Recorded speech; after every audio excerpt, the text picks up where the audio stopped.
Right, so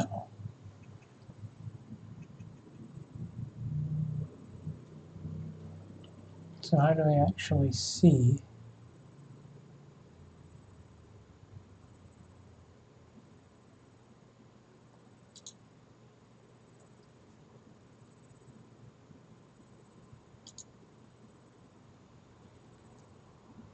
I actually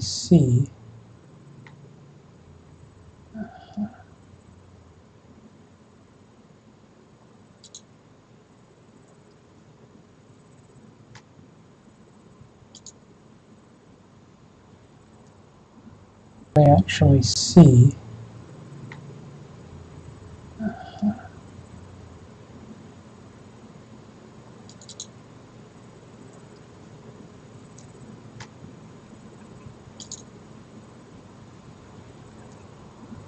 I actually see.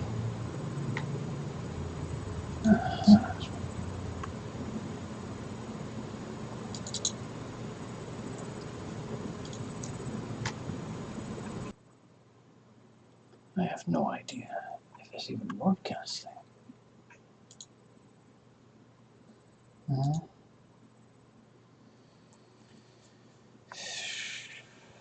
If anyone is hearing this, give me a few minutes because I don't know what's going on.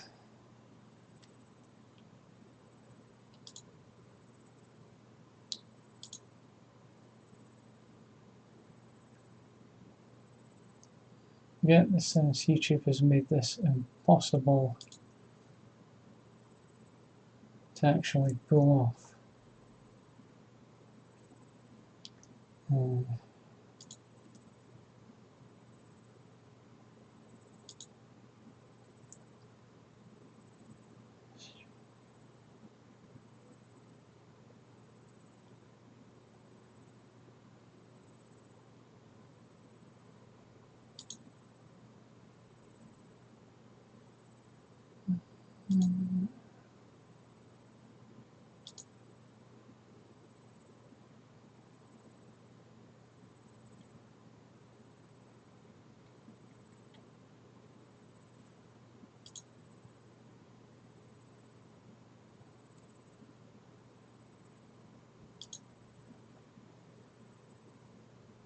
I don't know if this is working. Can anyone hear me?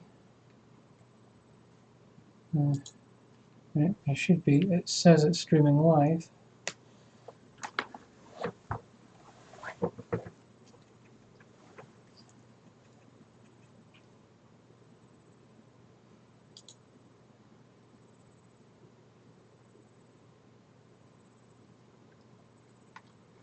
Yes, no, I don't know.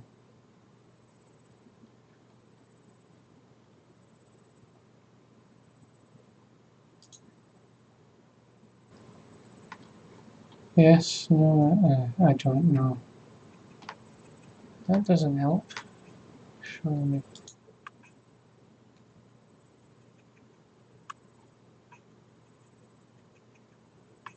Okay, so when I did one before, I could just go in and there was a chat and I could interact with people and it was all very simple. I don't know what the fuck is going on here. Seriously. I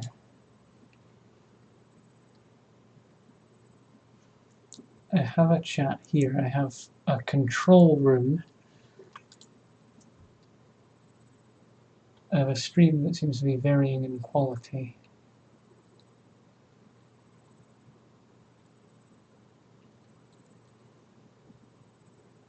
It says view and watch page, but I have a stream that seems to be varying in quality. So wait, am I no longer live now?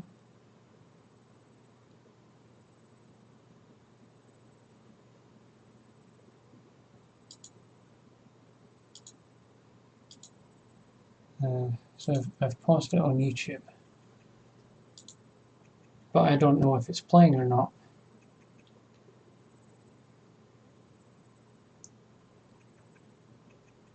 See, that's...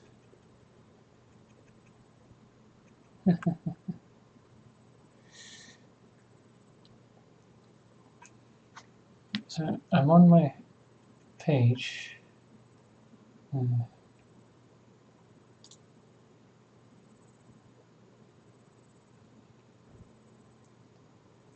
Right, so Belgian Dan and Kuntka.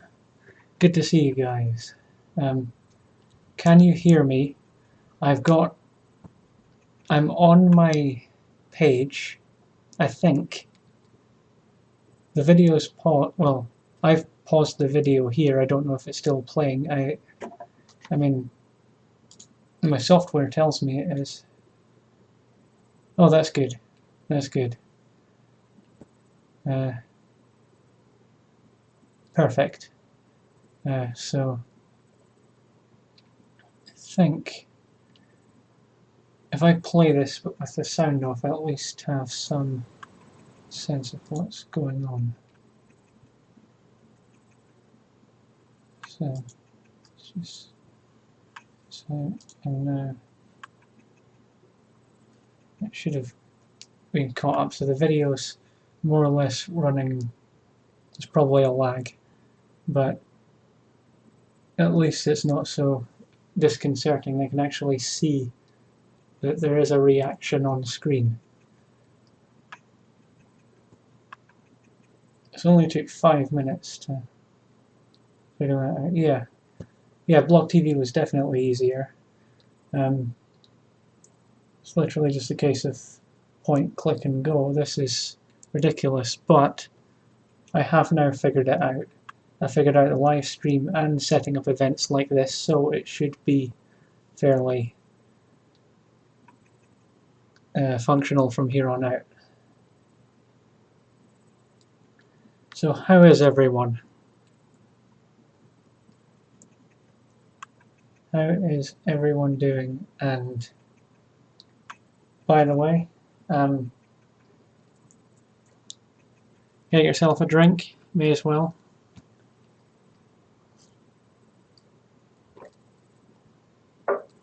Good, all good.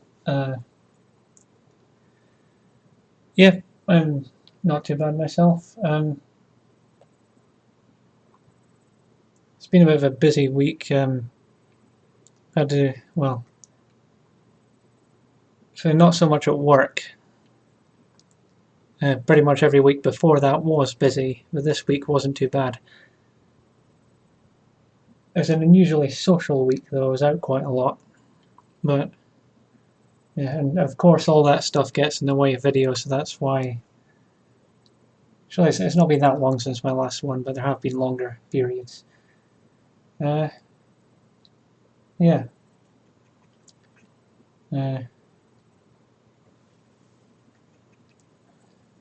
So my thing here says there's 3 people watching. I assume one of them is Belgian Dan, the other is Kuntka, and the other is... Don't be shy. That's my job. Well, it really shouldn't be, but...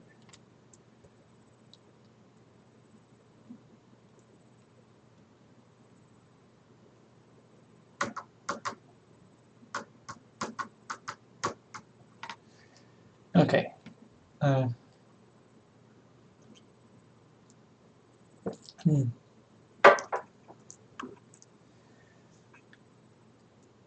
Okay. Yeah, I think a lot of people go a while between videos. It's happening more and more. Well, in recent years, really. But what would those reasons be for you, if you can share them?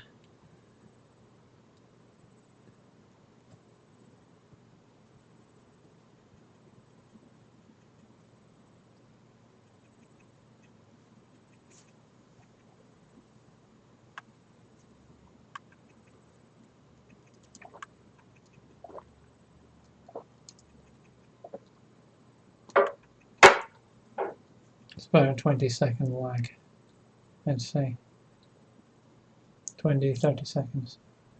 Couldn't afford internet, didn't work. Fair enough.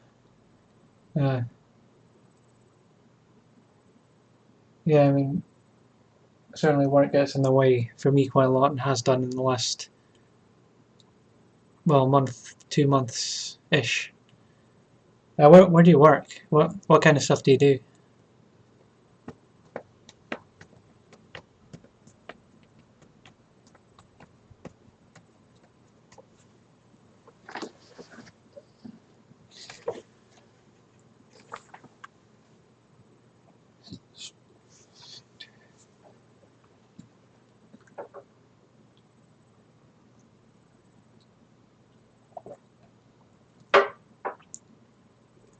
Right in a store. Alright, okay. So I take it that can be fairly busy. Yes, I guess it depends on the type of store. But yeah, I worked in I think a supermarket a few years ago. Asda, it's kind of well, it's owned by Walmart. Uh, Probably tells you all you want to know. It's not nearly as bad as, well, as Walmart is from what I hear, but still wouldn't wish working there on anyone. It's kind of boring. Uh, 6 till 8. Impressive. I certainly never had that. That is impressive. I take it probably not every day every weekday that week. But still, I mean, yeah. I've not done shifts that long ever, I don't think, and when want to.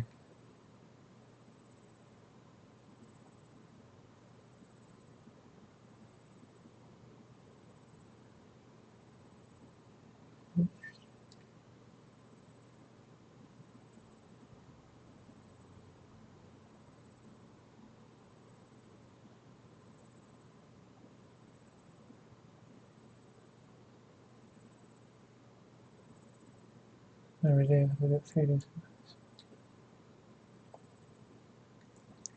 Yeah. Wasn't Walmart by any chance, was it?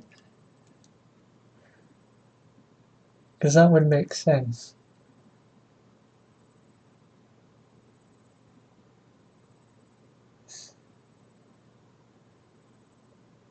Yeah.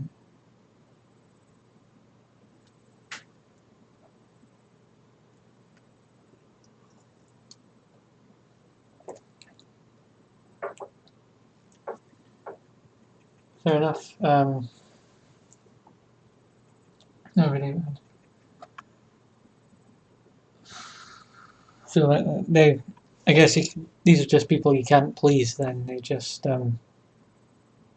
they expect infinite amounts of investment of time and energy from you, and nothing's ever good enough. What is it? Oh, the lag had shortened or something. Okay. Um.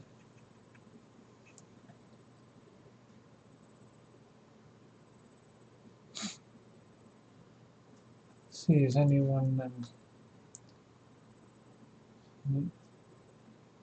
day contracts? Fair enough. Yeah. And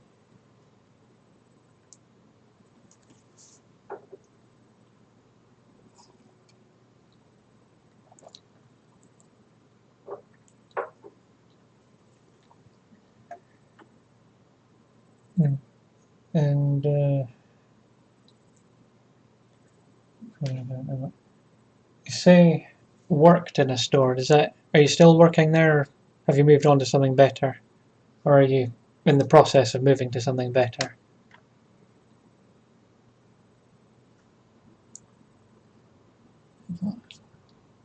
In between, right? Okay. No, I've all power to you. I mean,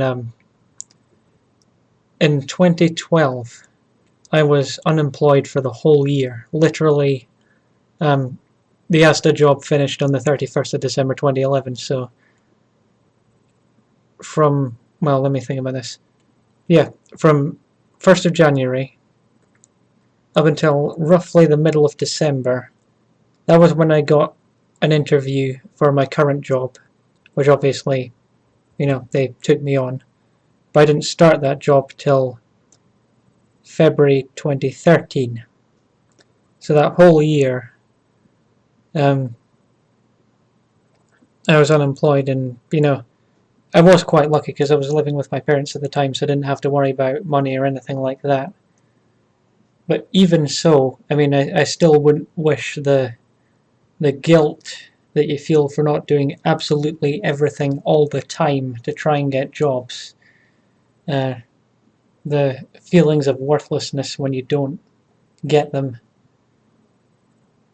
Even with a safety net, it's still a nightmare. So honestly, best of luck to you. Hope something comes your way. Yeah, just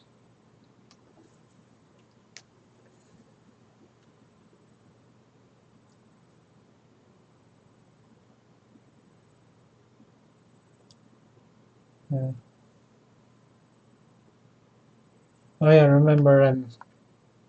Actually, there was a story. What was it? Yeah, Coughlin.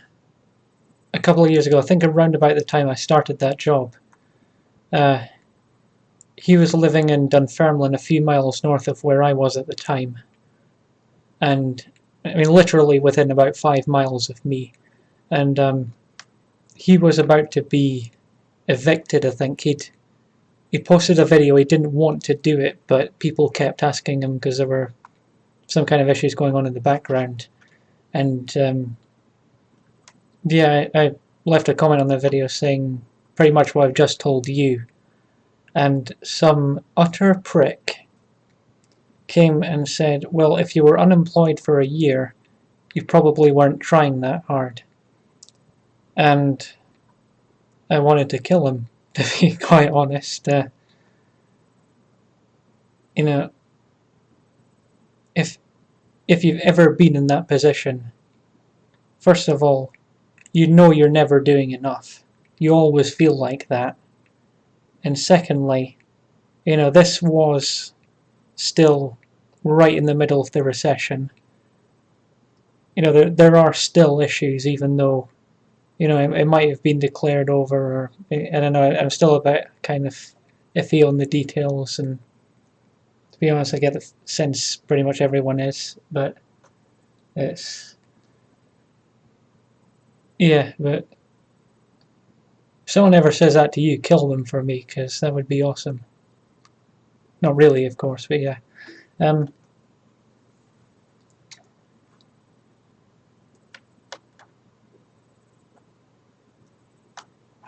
me see.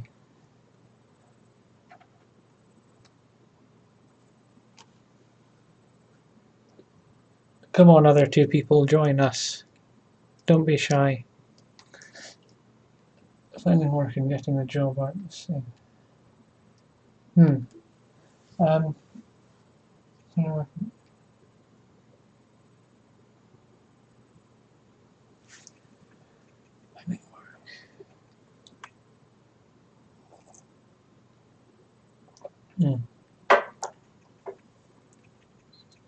and that was the thing, because I lived quite near Coughlin at the time. I knew there were no jobs in that area. I mean, he lived within, I think, literally a few hundred feet of the Asda where I used to work. And not that I'm dock dropping or anything, but yeah, I mean, there is nothing going in that place at all, and even if there was, you don't want a job there. It's a scum dive, to say the least. So that's why I'm now here in where I am now. I can say it's a massive city, Edinburgh. I'm in Edinburgh. Well, I say massive. It's second biggest city in Scotland. It's the capital city, but Still not that big compared to some cities, but hey.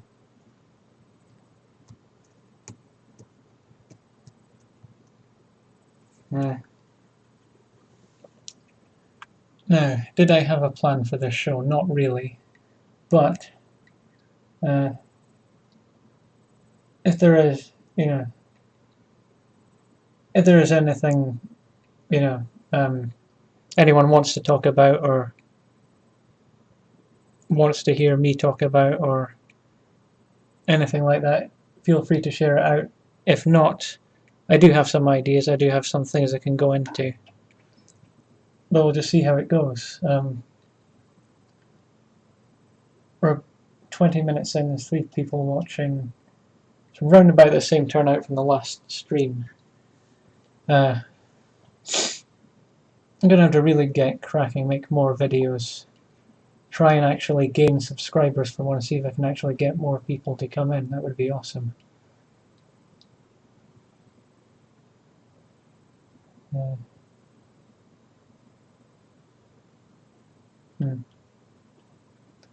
Where is it you live, Belgian Dan?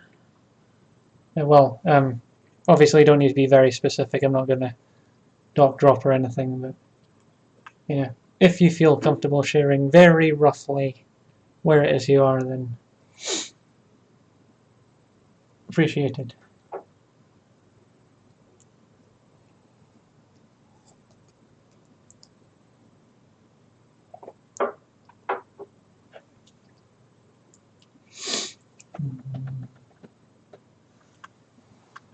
Like videos cost me half my subscribers. In that sense, I should be very, very thankful, because I think my peak was around about 1600. I went down to around about 1500, and then over the last it's been 6 months, hasn't it? I've lost about 20. But given that probably a lot of those are ghost accounts, that's not too bad, I would say. I just need to get something, East Flanders, so with the power of the internet, I will soon know everything about East Flanders.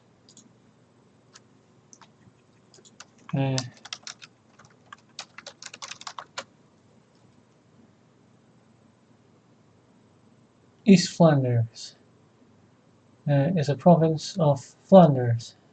Oh, I'd never seen that coming. One of the 3 regions of Belgium. It borders clockwise from the north on Zeelandic Flanders, the Netherlands, and in Belgium on the provinces of Antwerp, Flemish, Brabant, both in Flanders of Hainaut,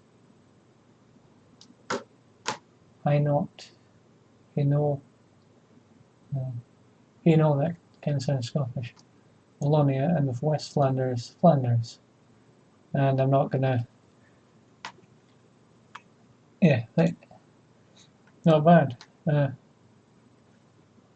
10,000.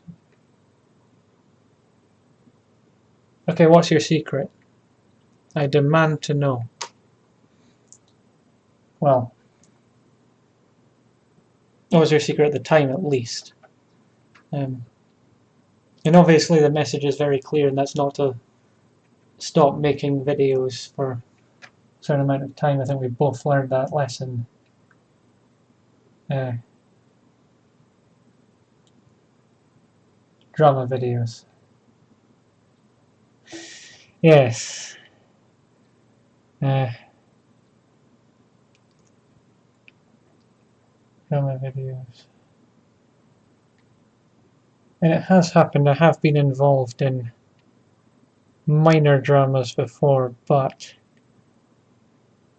it's unfortunate that part of my part of the motivation behind my channel, part of the guiding principles of my channel, is to try at least not to get involved in them, because to be honest, I don't really know anymore.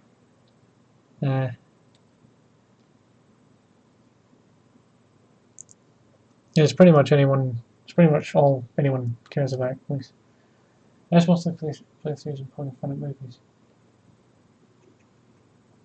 Fair enough. I mean, I can see that. There's bound to be a lot of people interested in that. And, is this a fairly recent drop then from 10,000 to just under 5,000, or is it? Did this happen a while ago and you're still trying to build yourself back up, or? I don't know.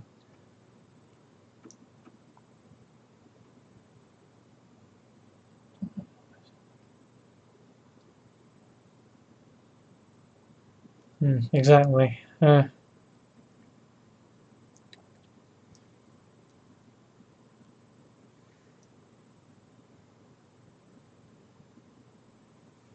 think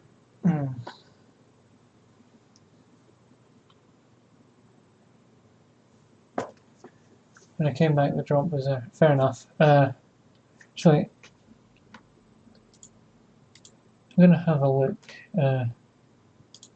Channel stock.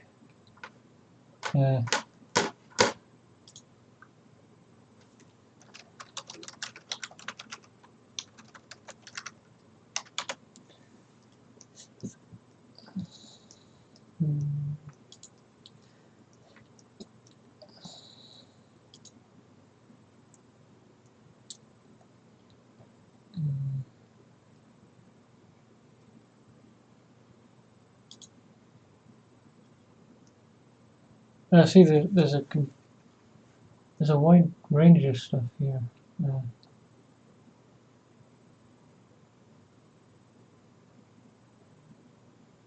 Okay.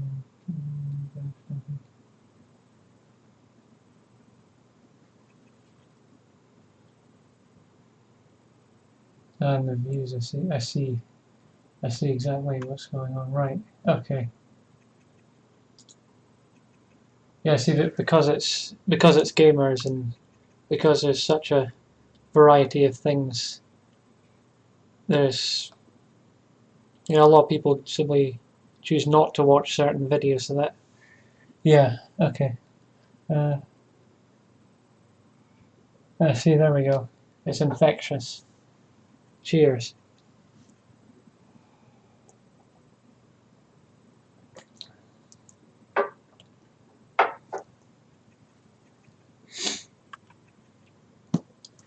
So I'm going to open a Word document, just type out some ideas here. A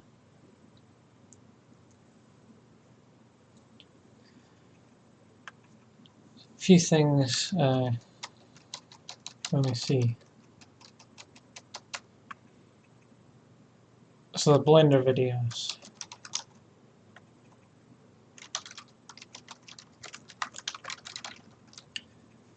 Those will hopefully be coming. Hopefully I can follow through with them. I've neglected the videos I've been making about the future and where I think that's going. It's still stuff I'm really interested in. I'm not sure why I've been having trouble making those. I tend to be those videos tend to be quite easy to make. All the information tends to just be there, so I don't tend to do that many retakes. I think one of the big problems is I'm going into each video already knowing, well, I say knowing what I want to say. By that, what I mean is I have a topic in mind, but I don't know exactly what I'm going to say. And I can go off on tangents when I start making the video, so if I don't say everything that I think I need to say, I end up doing a retake. And I still haven't really got back into video editing. To be honest, I don't want to do that anymore, because I really need to get into the swing of making continuous videos. Because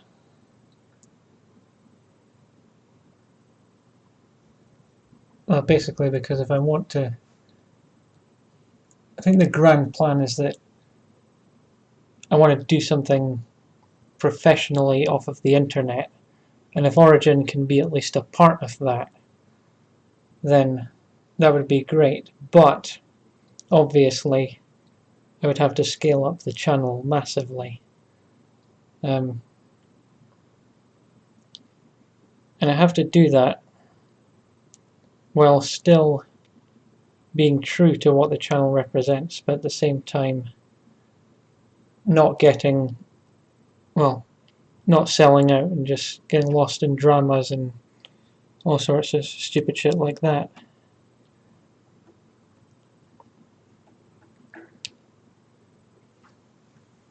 So the Blender videos, when they come, should be part of that. Blender being a 3D modeling software, open source, anyone can download it and essentially create 3D animations, or you can make games on it. I'm not sure they're very good, but you know, the software is very powerful when it comes to animation.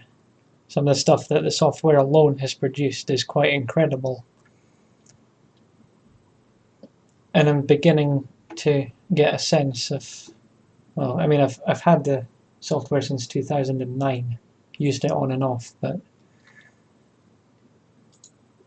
there you go.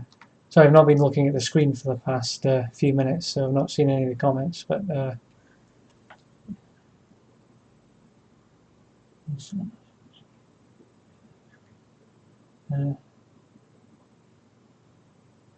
yeah, I mean, I think the way I did videos before, I mean, certainly the top YouTubers, they do jump cut type videos all the time, but I think they do it differently. I think they do a number of continuous takes and then edit them down, whereas I was shooting a clip at a time and sewing it all together.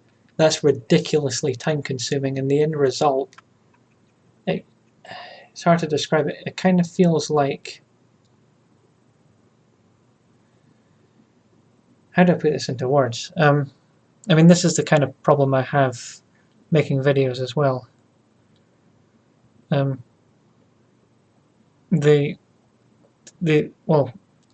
you can't guarantee that what I say in one clip actually relates to what was said in the previous one. When you put them all together, the videos kind of seem like they're all over the place. And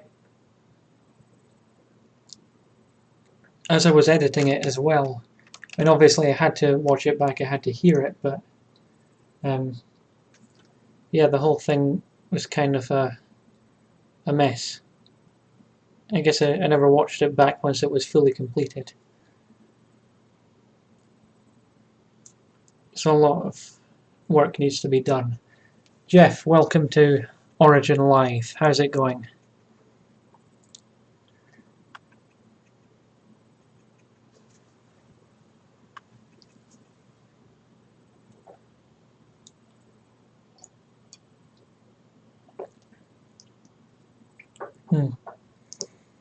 That's exactly right. It could take me 3 hours to make a 3-minute video. It's a ridiculous amount of work just to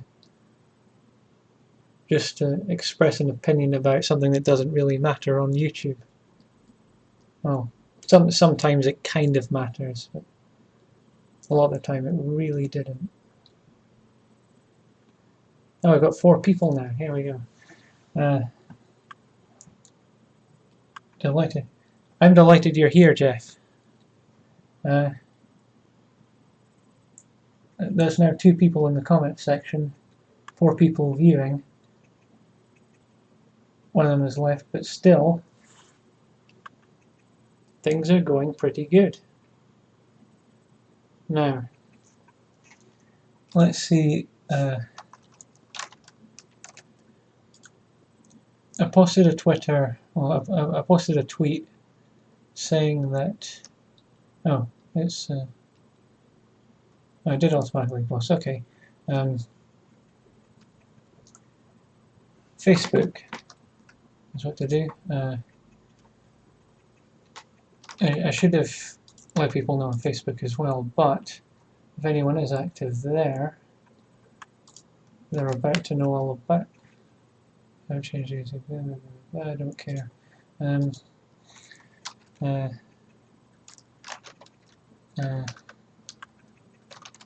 Orygyn Live has started, and links or it didn't happen.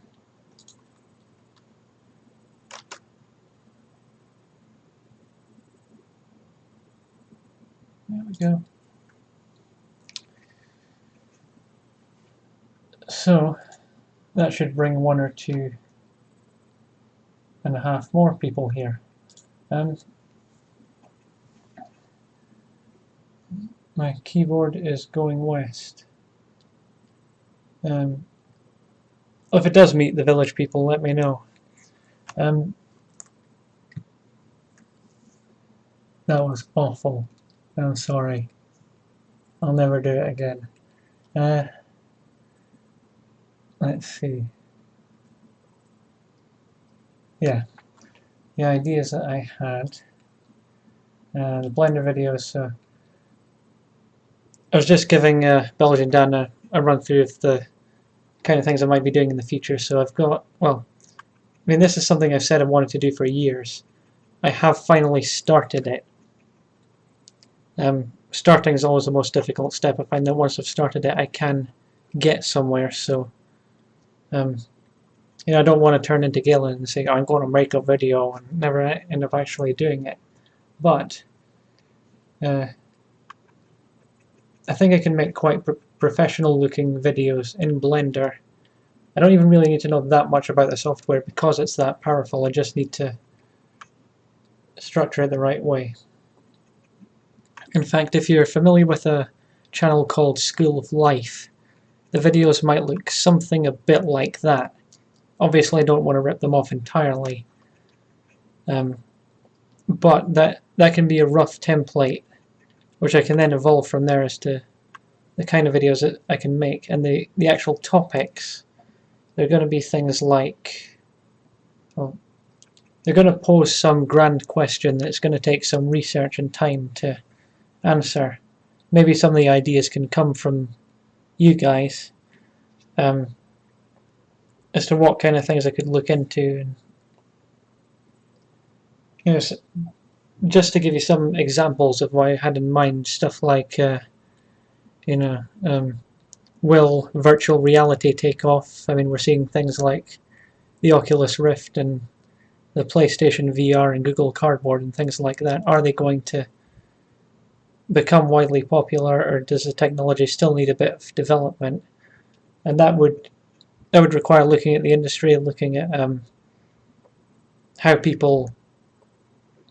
It's kind of hard to gauge how people feel about something before it actually comes out, but you can look at how things were received before, how trends in technology generally work.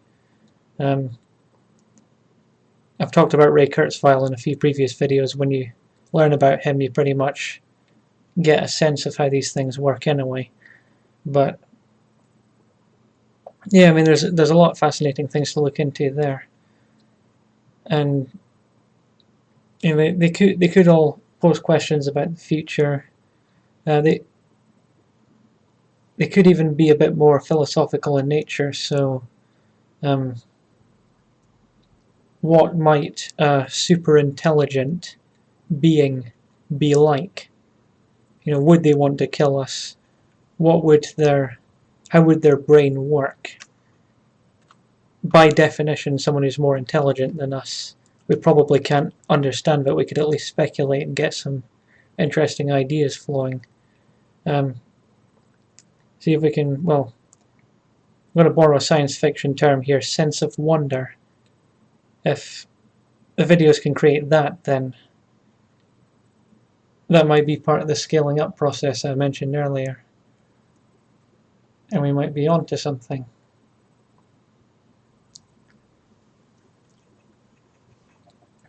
And the other problem is to actually figure out how, figure out why I keep putting off making videos, and I think part of the problem, as I also told Belgian Dan, was I go into them with a specific idea in mind rather than just turning on the camera and talking. Although I never quite know what to do when I do that, but maybe I just have to try it and see.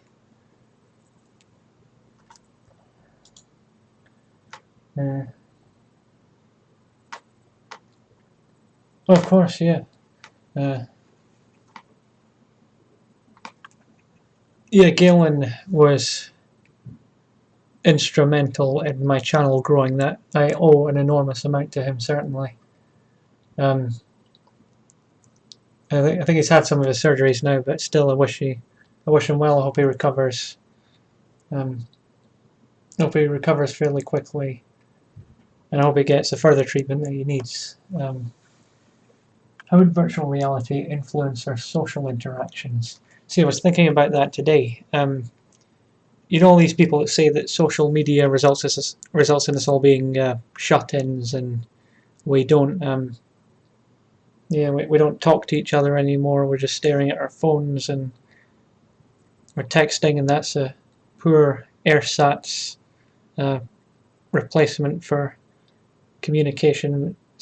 Just doesn't satisfy us, and all these things. I think virtual reality is a step along the road to fixing that. I think social media at the moment is just a transitional stage. Things like Facebook, things like, and even stuff like WhatsApp, which is better because you can record your voice.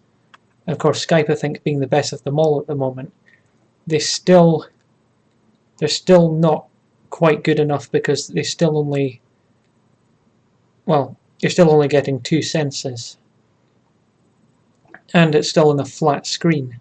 Virtual reality makes it 3D. I don't know if you've heard of haptic technologies. Basically, they use ultrasound to recreate a sense of touch, and you can create really, I think I'm right in saying you can create pretty much any sensation using that method. So that can create the touch feeling. I don't think we'll completely get to a point where, you know, digital interactions are a worthy replacement for physical interaction until there is seemingly no difference between virtual reality and physical reality, until they're pretty much interchangeable, until you have, I believe they're referred to as foglets, basically nanomachines that can get inside your brain and basically alter your senses in real time, so that you can feel, see, hear, touch, smell, whatever it is, anything that the software that the foglets, software that's running on the foglets can enable you to feel, see, hear, touch, and smell.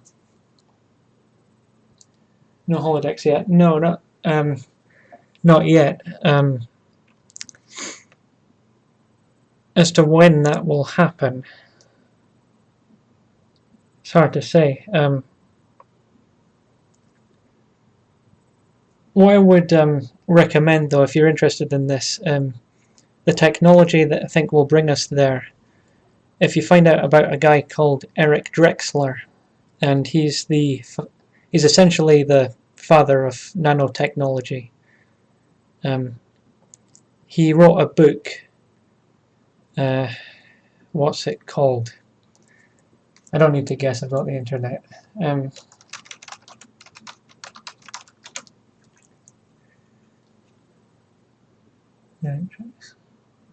Engines of Creation.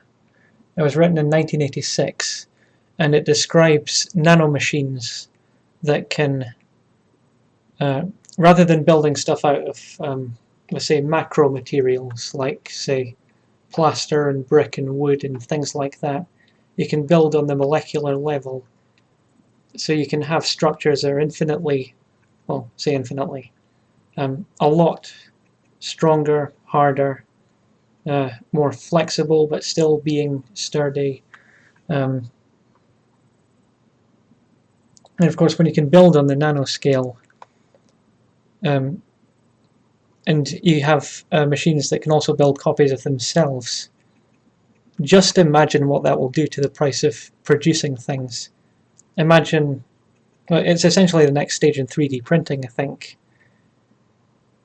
It'll be beyond revolutionary. Everything will be changed.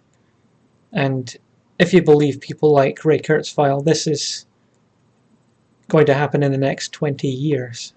So, I mean, these are just predictions. I don't know what to make of them. Obviously, these guys are the experts. But yeah, I'm just fascinated by this kind of stuff. When you have that kind of power in terms of being able to build things, everything else falls away. I mean, there are no limits, pretty much. The singularity just happens so soon after that. It's doesn't bear thinking about. Well, kind of made that sound doom and gloom, because I quite like the idea, but at the same time, it could be an absolute nightmare. It could go either way. So we just have to be as prepared as we can be.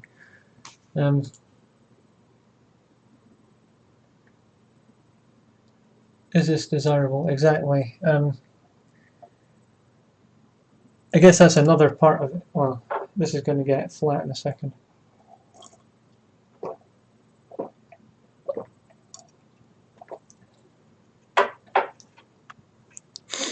Is it desirable?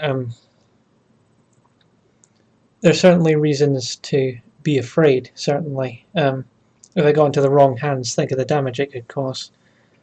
Another part of the picture, though, is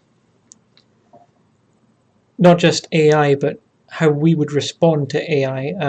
This again comes from Ray Kurzweil. I'm going to try not to just quote him, but his view is that because AI will inevitably end up advancing incredibly quickly.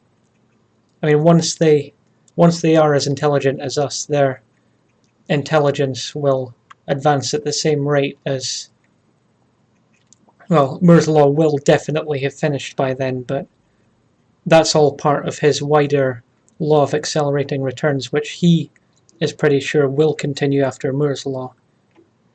And if it does,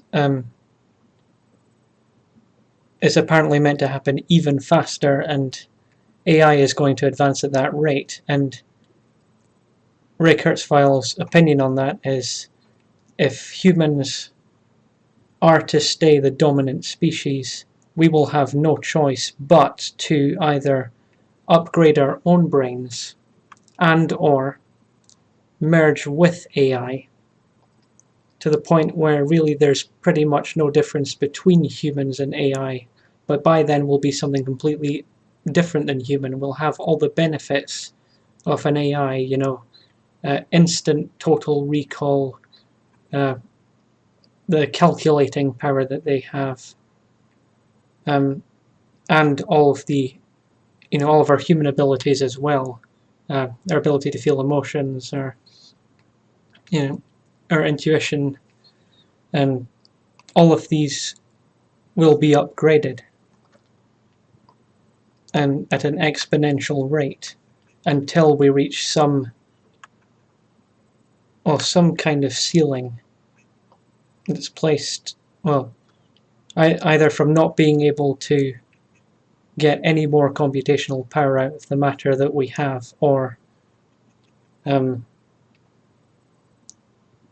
I think his idea was that we would eventually end up saturating the universe with intelligence. So all matter in the universe would be converted into what he calls computronium, which is what I was saying earlier, kind of the ultimate technology, the most advanced technology you can get, basically just matter that is entirely devoted to computing.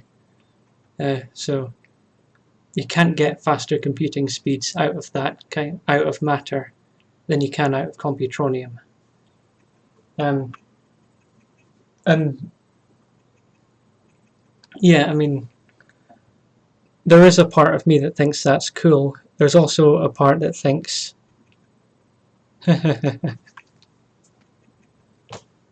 and it blows the mind because, well,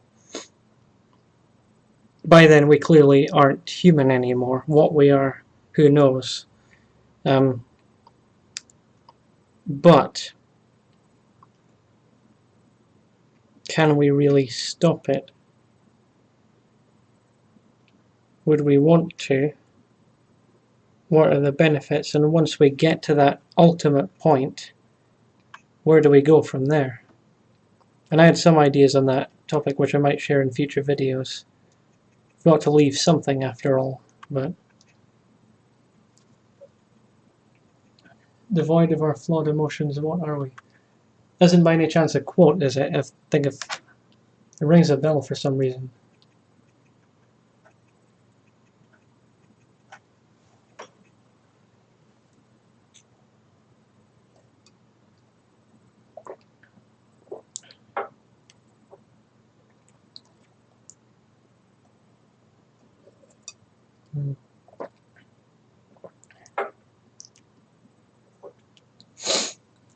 What's this?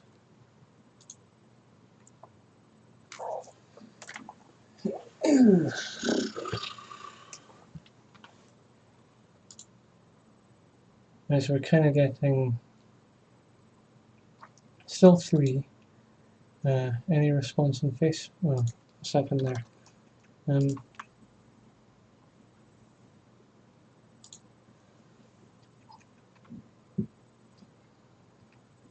Doesn't look like anything's happened.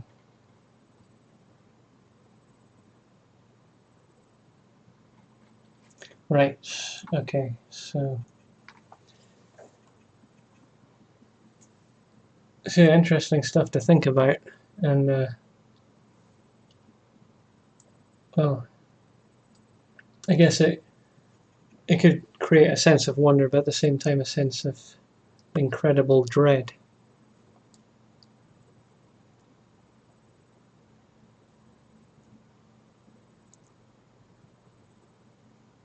Let me see.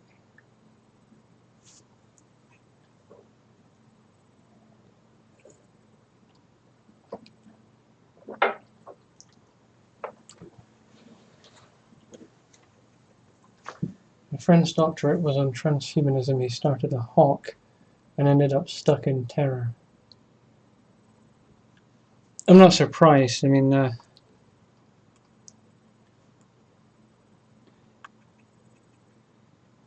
is difficult because I want to see the future. I want to see some of this stuff happen. At the same time,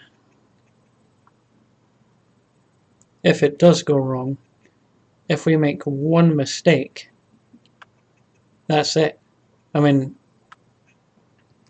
it's not even just us, it's not even just human beings, it's not even just the planet Earth. If what Ray Kurzweil thinks happens will actually happen, then any alien life that might be in the universe, there's a point. Actually, this is something else that Ray Kurzweil mentioned in his book, The Singularity is Near. He said he doesn't, well,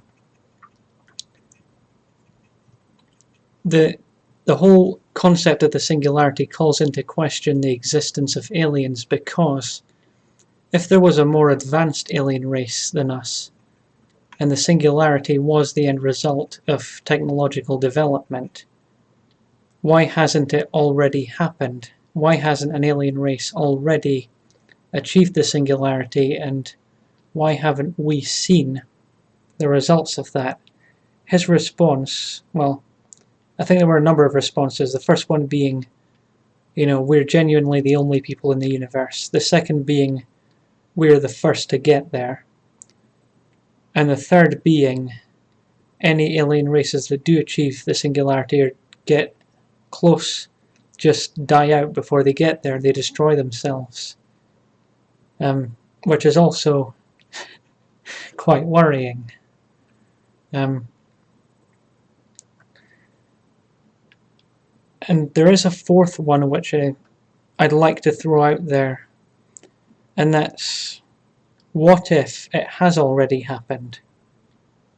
And what if this is some kind of matrix that we're living in, and the alien race that achieved the singularity actually created us?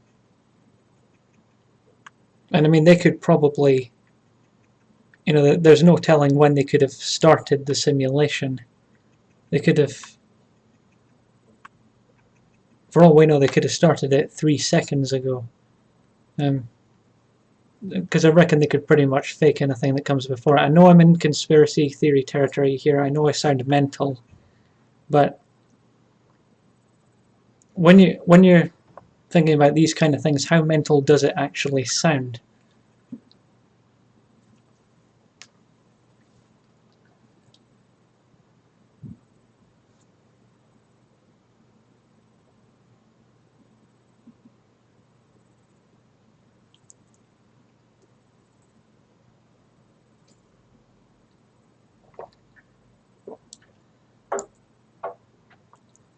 And that's another thing. I will improve the, I think I said this last time in the test stream, but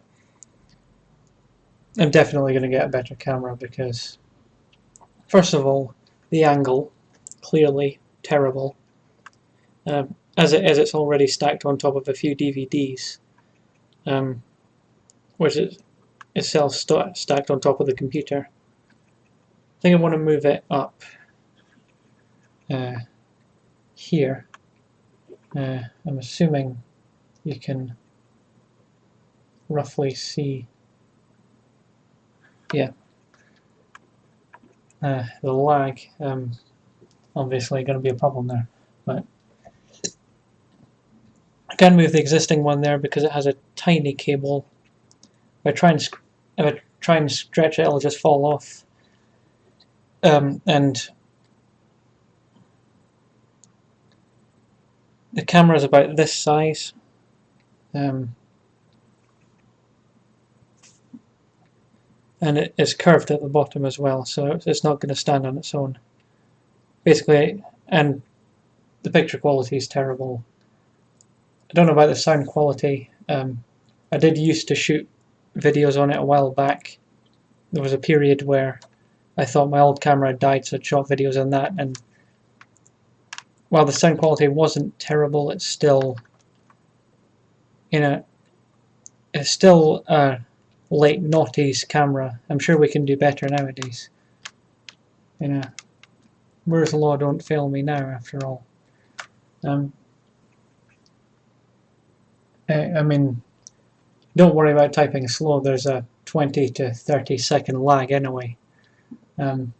Which, by the way, I'm pretty sure Blog TV's lag was only a few seconds. Right?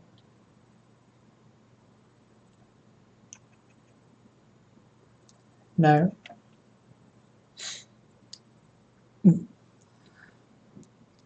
that is something that I do kind of want to find an answer to at some point, I think.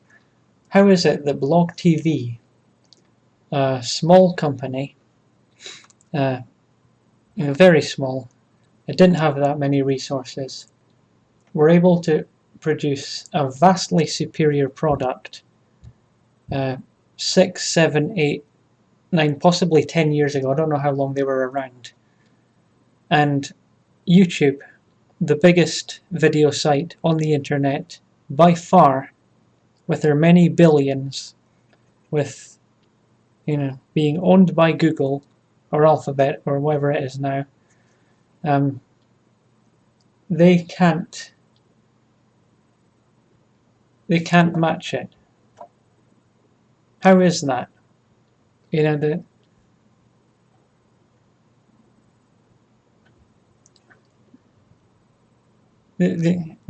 I guess to some extent you need some kind of expertise, but surely they have that. But more to the point, they have all these resources.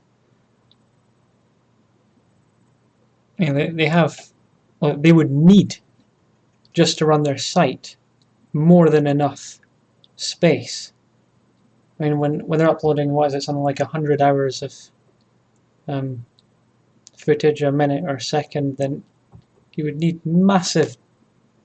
You need masses of servers. I mean, of course, you know, cloud computing and all that as well, but you know, cloud computing still, at the end of the day, has to be run on some kind of server somewhere. Mostly many servers. Low video quality. Yeah, I really should read the comments before I go into a 2, 3, 4 minute rant about something I know nothing about. I don't remember it being that, well, no, it did crash a lot, that's for sure. In fact, it gave me viruses a couple of times. So yeah, there were definitely problems.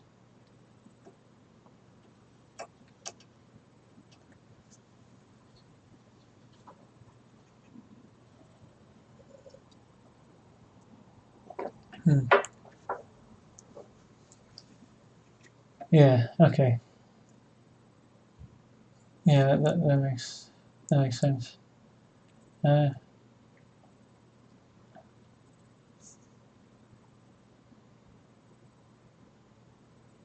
you got viruses too. Yeah, one of them crippled my computer for days. And I didn't know how to fix it. I had to get my dad to fix it. The problem being, to this day, after nearly 8 years, my parents still don't know about Orygyn. And I was shooting videos in their house for, let me think, at least 5 or 6 of those years. Nearly 6. Vimeo has great video quality, but no one watches. Yeah, I mean, YouTube's kind of run away with it now, haven't they? It would take some kind of catastrophic scandal, incident. Maybe maybe they end up going out of business or something. I mean, that's what it would take, reasonably speaking, in order for Vimeo to take the first place again. There was another one as well, if I remember, Daily Motion. They might still be around, actually. Let me see. Daily Motion. Oh yeah, there we go.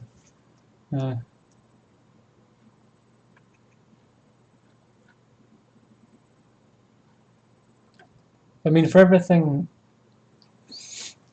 you say about YouTube and everything all the complaints we make, looking at Daily Motion now, this is just pitiful. I mean, there's one column of videos pretty much in the center. There's a search bar up here. And there's just this tab that says more. I mean, from a functionality perspective, this is not that great.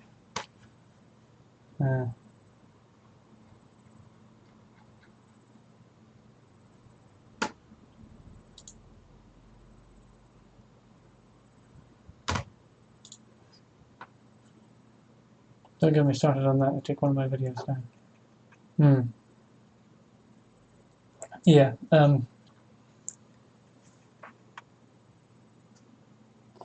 What did they take it down for? Was it I think it was something like copyright, or did someone false flag it or something? False DMCA.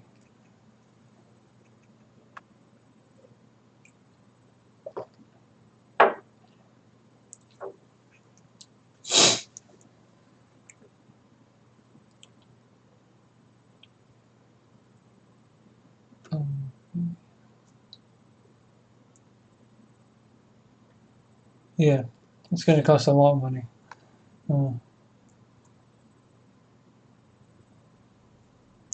Why did no political parties address the webs, except for excuses to censor?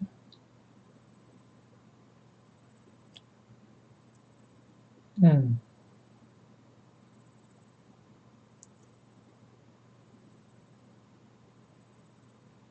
my Yeah, this is definitely, I think, the topic for one of those investigations videos I was talking about. But as a starting point, my gut reaction would be they probably don't see it as much of a threat at the moment. I mean, I'll give you an example. I know this was 2010. It was a while ago, but in the 2010 UK general elections, the vote was pretty much something like 50% for the Liberal Democrats, and then maybe 20% each for the other two major parties, and then the other 10, Labour and the Tories, and the other 10% being split between I'm not going to vote, you can't make me, and joke parties that either aren't taking it seriously or racists or whatever it happens to be. And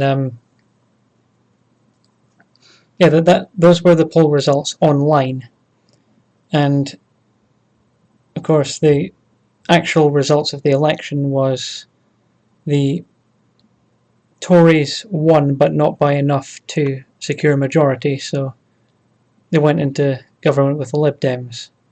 And of course 5 years later they got their majority, and I think the reason is we're simply not a loud enough voice yet. There's not enough people on the internet, but we are growing up on the internet. The numbers are increasing, and I think it will play a bigger role certainly in the next decade. But even by the 2020 general election, we should see significant attempts to address the internet, I would guess. I mean, I would have to look at that in more detail. What have we got? It's me poking fun at the Star Wars Holiday Special. Nobody complained about it, they just decided to take it down. Huh. Yeah. Ridiculous. Do you have an opinion on the right wing taking over YouTube comment sections? Am I You're not paranoid.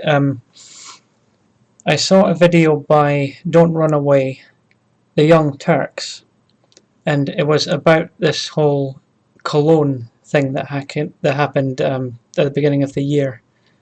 The mass rape or whatever it was. And what Anna Kasparian was saying was perfectly reasonable, and I would say it wasn't even really that left-leaning. She did call out, she said, we will not tolerate this. They were Muslims. She didn't shy away from saying that, but she also said it's very important that you don't generalize the entire group just because of what these idiots did.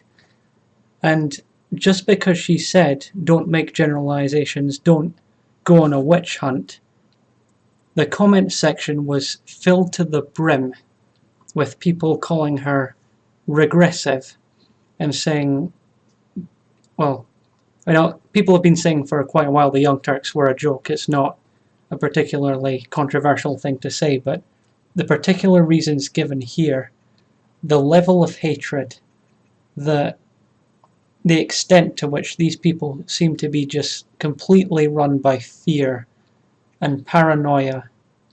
I mean, they're the paranoid ones, not you, not me. They are. It's scary. And, this is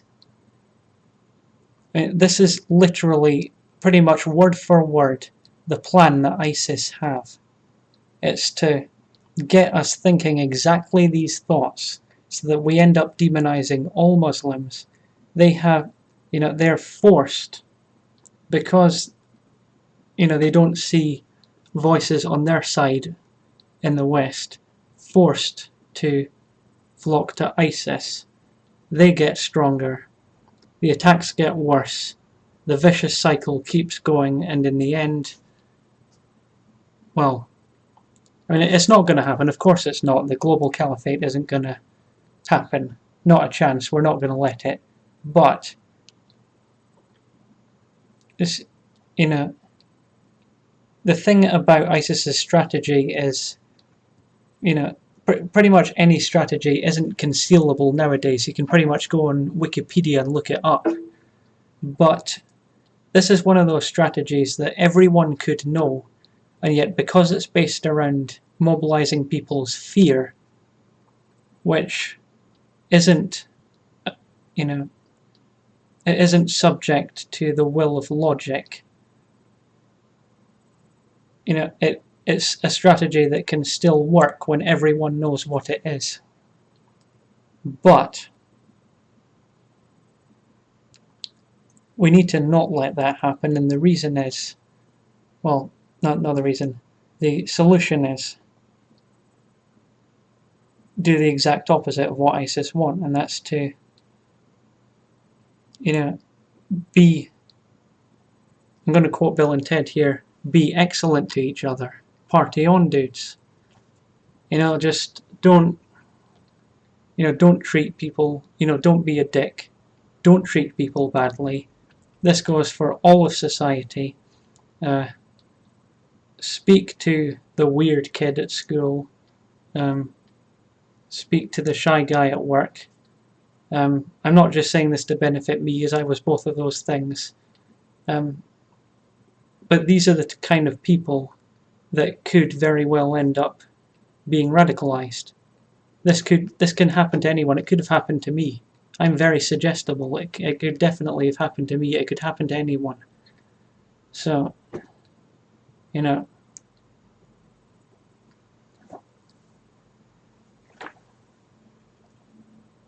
mean, what do you guys think? Does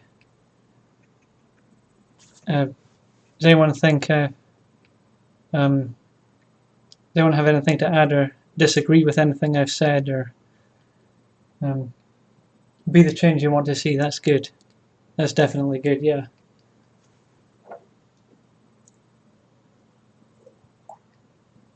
Oh wait, no, is that what they said? I don't know. I'm confused. I've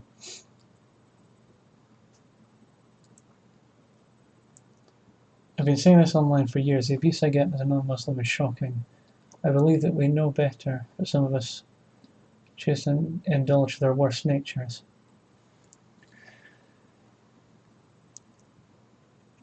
There's something I've been saying on my videos for a while as well. I don't know. It's certainly something I've been thinking for a while. I don't know how often it's crept into videos, but let's take Thunderfoot as an example. Of course, he rose to fame with Why Do People Laugh at Creationism videos, but then in the early part of this decade, he started on with the whole South Park and Islam drama and all of that, and then just got into a whole bunch of Islam and feminism related dramas. And the thing is, it doesn't matter who you are. Anyone is suggestible to, well, anyone can be consumed, I guess, by bias, by some kind of emotional or personal investment in a particular position, which means they can't look rationally on that issue. It's not that they're stupid necessarily. It's that they may not even be consciously aware of this. And I know that I've experienced this before. I experienced it with the Venus Project.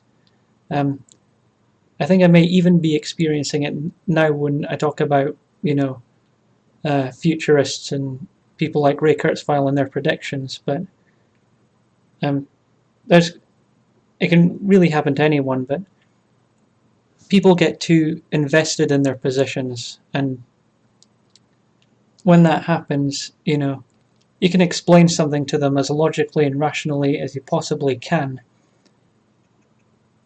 but in the end either don't want or can't afford to believe it.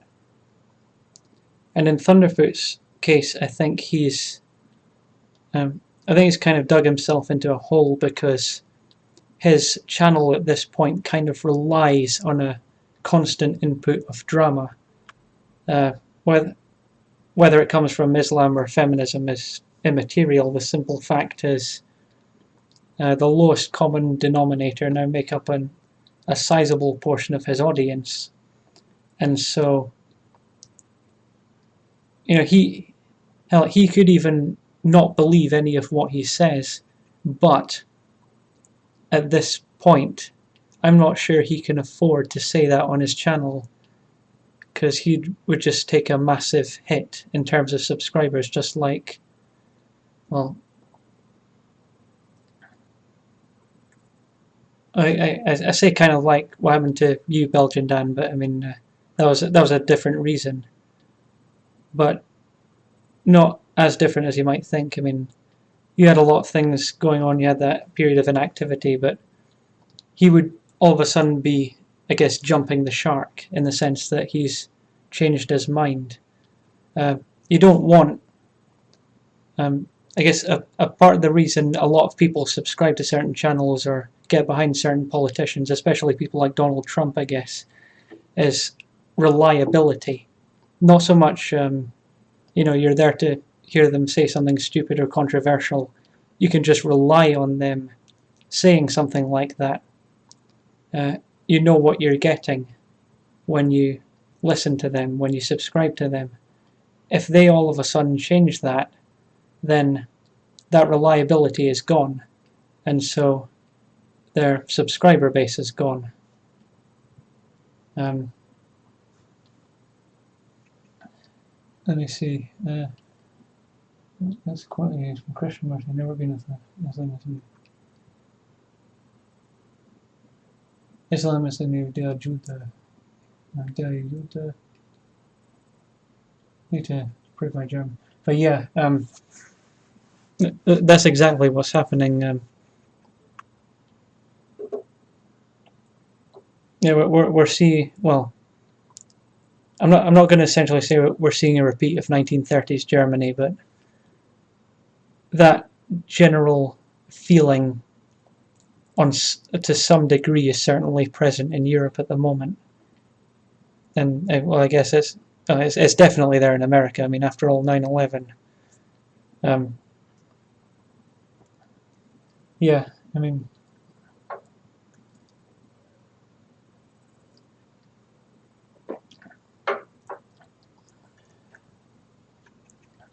we have Muslim friends across the street that are more liberal than them.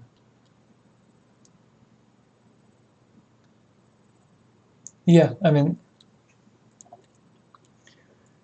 well, that's the thing. I guess in the end, for everything we said about being open-minded and logical and skeptical and questioning everything, we just weren't. We weren't really any different to anyone else. The only real difference was we claimed to be. And, in the end, in a way it's kind of ironic, because I think a number of the religious YouTubers were actually saying this from the start. But, yeah, a lot of us just ended up blindly following Richard Dawkins and Thunderfoot and Sam Harris, and I think even Bill Maher jumped in on it, and it's ridiculous. No one, as I've just said, no one's immune from bias, but clearly skepticism wasn't as much of a priority as a lot of people said it was. I take it very seriously. But, as I've said, I've succumbed to that bias before. I've defended positions long after they're not worth defending anymore. But in the end, I was able to distance myself from it, and to some extent I've learned my lesson, but I'm still, it's definitely going to happen again in the future. There's no question of that, and it's probably going to happen to everyone watching here now. It's just one of these things that happens, but you can still take the attitude of skepticism can be high on your priority list, and you can say, well, I'm going to try not to let this happen.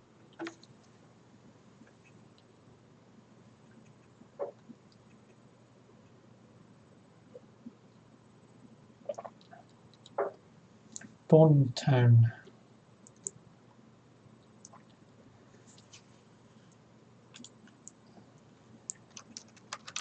See, that's the thing that I found out when on Blog TV. I mean, people would say something in the comments and they say, "Oh, what's that?"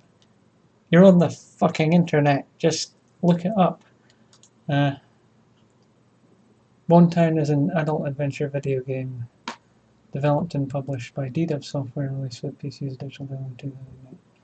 Yeah, I mean, it looks quite awful. I mean, this was 2008, and those graphics, I mean, well, I know that there have been games with not great graphics that have done really well, but that's quite pitiful by the looks of it. The video game where you get laid. Well,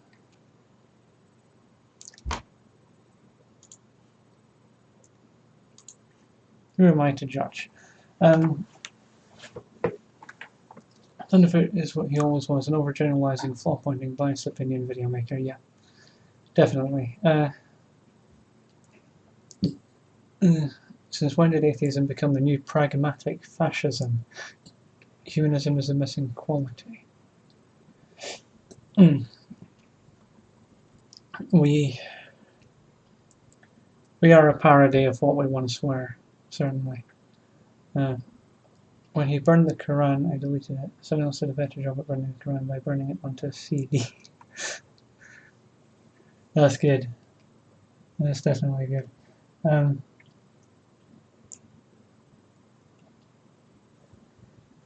nearly finished. I'm working tomorrow, so I won't have another bit.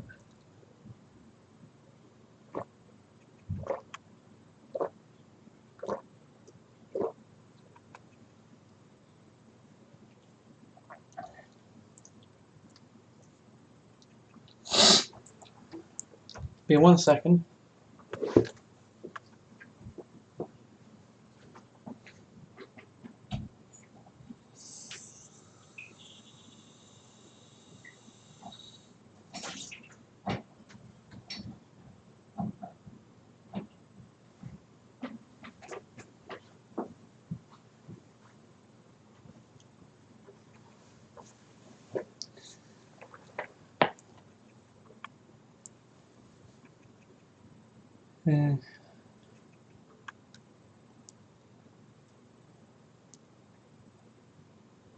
I've been blind drunk many times, and I'm still a lightweight.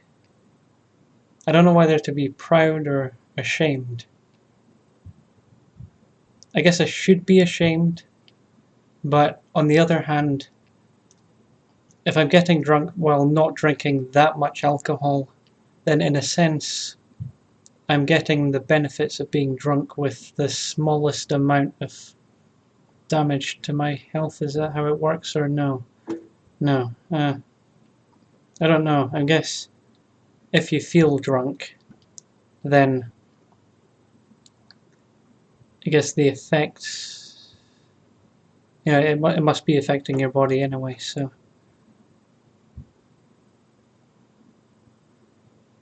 I don't know. There are far too many things I know nothing about. Economic drinking, yeah.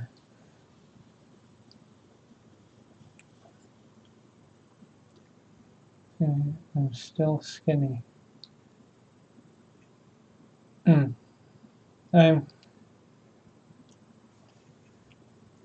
What's the best way to say this? I'm a 600-pound guy in a 150-pound body. That's, I think, the best way I can put it, because I have no regard for my health whatsoever when I eat. I had a massive burger earlier today. What did I have after that?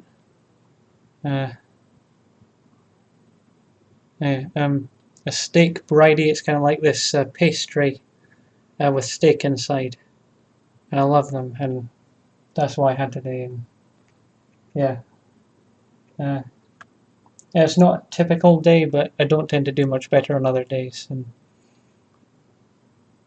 I just had that cider. So, how tall am I? The answer I give to that is 5'10", but normally I'm wearing shoes. When I'm not, when I'm barefoot, if we're being really precise, about 5'8.5" ish, maybe 5'9". I'm not sure. Somewhere around about then. About then. There. Somewhere around about there. How about you guys?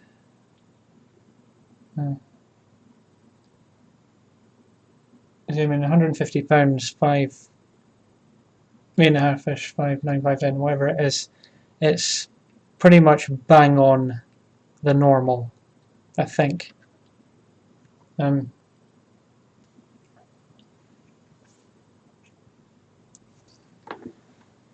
have to go. All right, Jeff. Thanks for coming. There was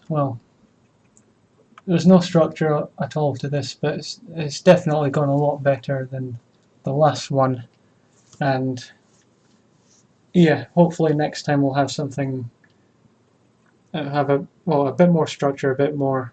Well, I'm going to get a better camera at some point. I don't know when it's going to come, but I guess I have to order it first. But yeah, thanks for coming along. See you whenever. Bye for now. Well, I'm not leaving. By the way, I kind of made that sound like I was leaving. But I can hang around at least another half. Well, at least I've got work I have to get up at 6:30 for work, so I can stay another half hour. 147 used to be 127. Let me think. See, you're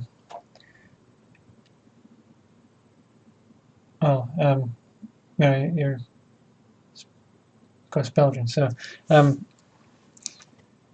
yeah, we use stones and pounds, so I always have to convert it in my head. I know 150 is the number I use in pounds for myself, so let me think about this. 127 is 9 stone 1. Yeah, I mean, I think when I first moved out and I lived mostly on rolls and whatever kind of filling I could put on those rolls, and like I almost only drank water. I think I did get down to around about that myself. I bought scales specifically so I didn't fluctuate either way, because I didn't trust my ability to control my own weight, but ever since I've kind of stayed around about the same 150-ish mark. We use kilograms. So there are 2.2 pounds in a kilogram, so 150 pounds amounts to 68,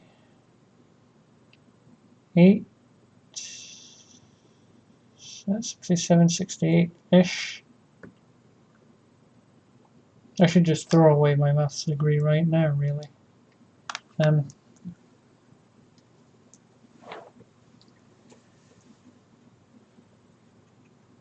Like to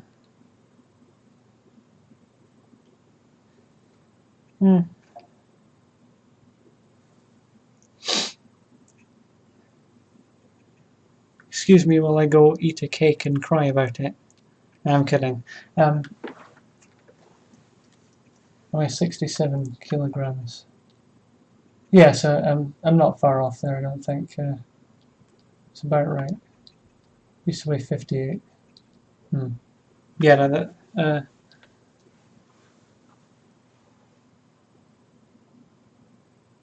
58, 116, 127. Yeah, that works. Uh,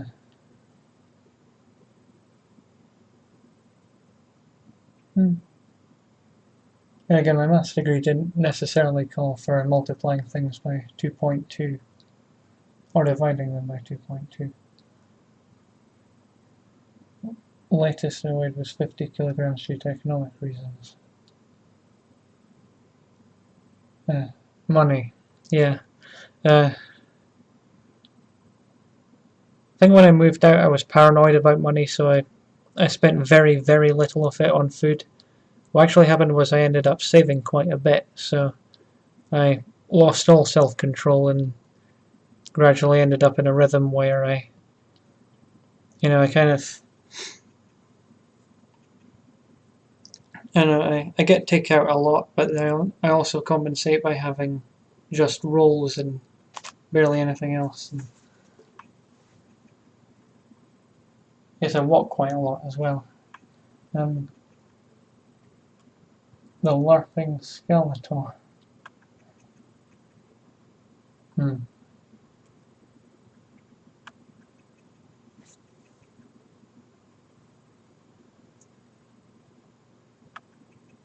It's really disconcerting seeing myself on camera.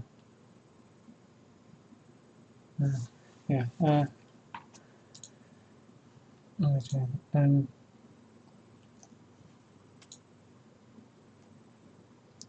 go in there.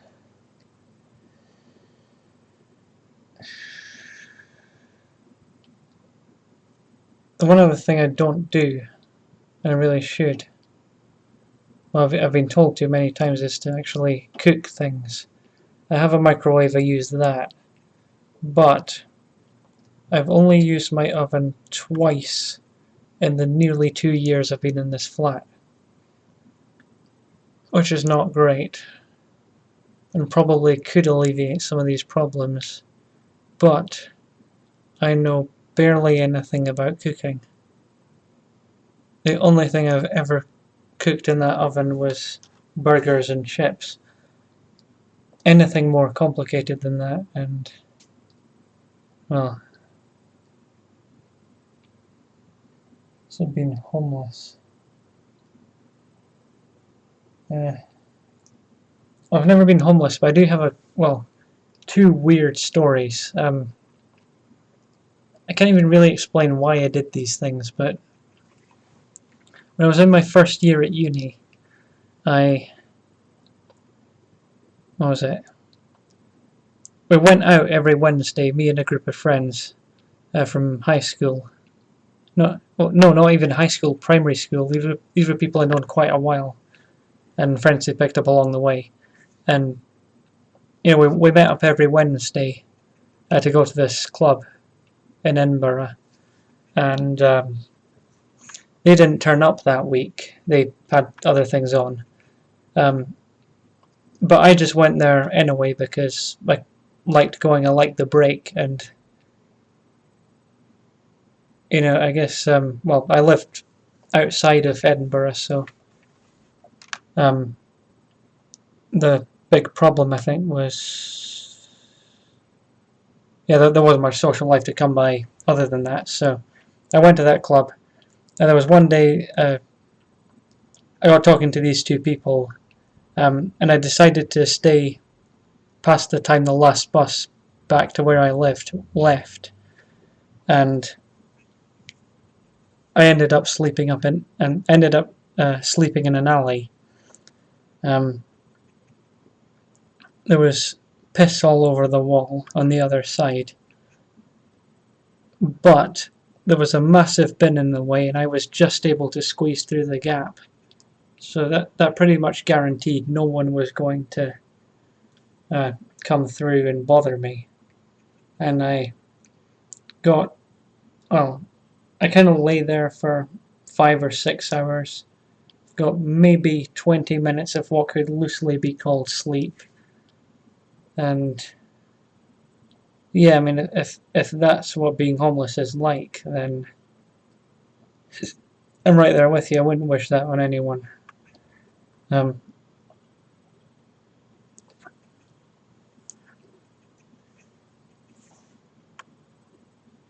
me see.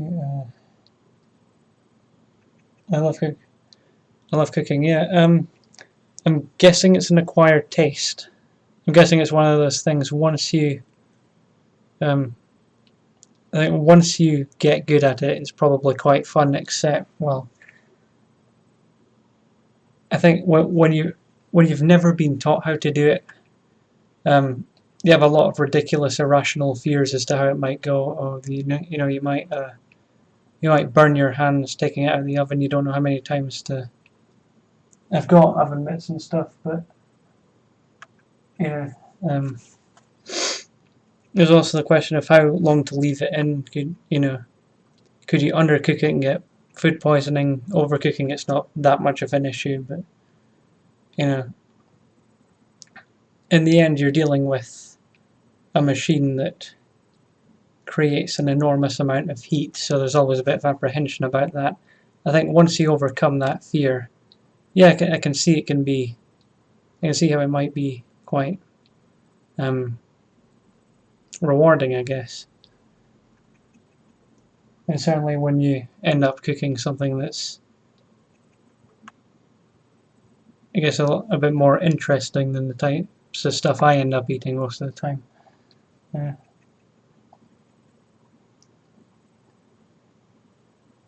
Been homeless 2 weeks, then went home again to help my mum out. All right, that's nice. Yeah. I used to do volunteer work. Yeah. Here in the UK we have food banks. Again, that's a annoying gap in my knowledge. I should. Certainly, when the independence debate came up, there was a lot of talk about food banks, and apparently some idea that if we're going to become independent, it's going to reduce the number, and there's a whole debate over that. But I know barely anything about them, so I should probably.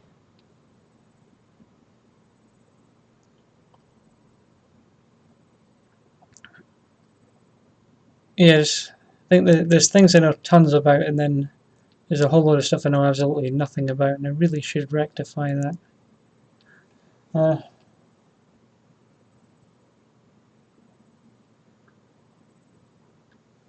It's rewarding, yeah. Yeah, no, it's good that you do that, certainly. Yeah. Well, more people should, I guess. Yeah. But then, why do we have these problems in the first place? And hopefully we can end up curing them in the future. In fact, there's something I remembered. A statistic that comes to mind. Now, when was it? 15 years ago. No. Absolute poverty, I think, can be cured or ended for good in the next 15 years. And all that has to happen is the current rate at which it's falling continues as is. It doesn't need to speed up or anything like that. As long as it continues at the pace it's at now, there will be no more absolute poverty, which is interesting. I don't like food banks as much. They charge €20 per month for food here that's over date. Yeah, and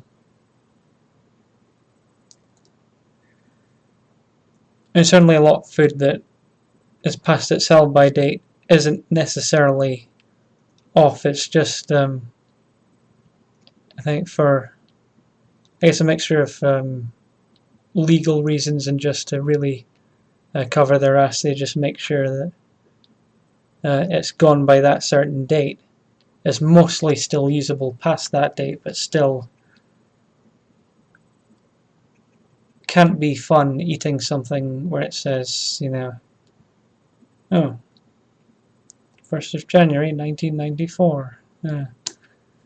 Well, it's never going to be that bad, but yeah.